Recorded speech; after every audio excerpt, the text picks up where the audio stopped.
The comet blazed. A malevolent smear across the velvet night. It was a harbinger, a celestial promise of destruction. Earth had weeks, maybe days. I watched the comet with a detached fascination. My autism often made me feel like an outsider. But the comet, a cosmic wrecking ball that I understood. News broadcasts crackled with fear and urgency. Generation ships, arks carrying the last vestiges of humanity, were humanity's only hope. The selection process, they said, would be rigorous. Only the best and brightest. I knew my family didn't stand a chance. My father, a mechanic, had broken his leg in a factory accident. My mother, though fiercely intelligent, struggled with anxiety. Our hopes rested on my young shoulders. Debra devoured every scrap of information about the generation ships. She memorized schematics, astrogation charts, life support protocols. Space, vast and unknowable, called to her. I had to be strong for them, for our chance at a future. The application process was grueling. Endless forms, invasive medical tests, psychological evaluations designed to weed out the weak. Debra faced each challenge with unwavering determination. Their interview was scheduled for next week. The pressure was immense. I knew my fate and the fate of my family hung precariously in the balance. The day of the interview dawned cold and grey, mirroring the fear gnawing at Debra's insides. Her parents, their faces etched with worry, clung to a sliver of hope. They travelled to the selection facility, a sterile monolith of steel and glass that towered over the city. Inside, the air buzzed with a nervous energy. Hundreds of families, their faces etched with hope and despair, waited for their turn. The interview was a blur.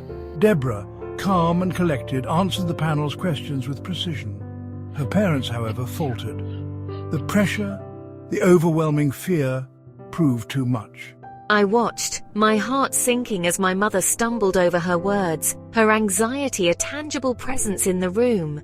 My father, his face pale with pain, struggled to mask his discomfort.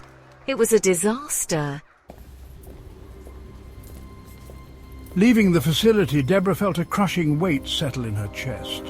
Her parents, their shoulders slumped with defeat, tried to maintain a facade of hope, but their eyes betrayed their despair. The rejection letter arrived 3 days later, confirming what we already knew. Debra's heart ached for her parents, for their shattered dreams. They were out of time, out of options. The comet, a fiery sword hanging over their heads, seemed to burn even brighter now, mocking their misfortune.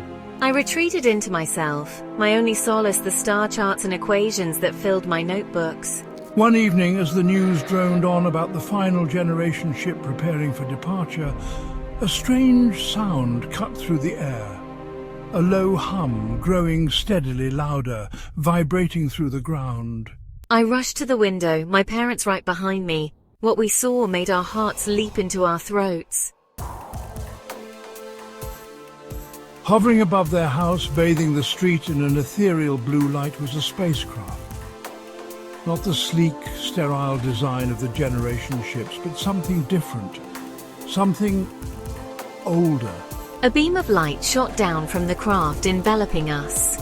The next thing I knew, we were standing inside the ship, a strange, almost organic-looking vessel pulsing with a soft internal hum. "Debra," she said, her voice a melodic whisper, "we've been watching you. There's a place for you with us." Confusion warred with a flicker of hope in Debra's chest. Who were these people? Why were they here? And why had they chosen her? As the ship ascended, the earth shrinking below, I felt a surge of both excitement and trepidation. I was leaving everything I knew behind, but perhaps, just perhaps, this was the second chance we had been hoping for.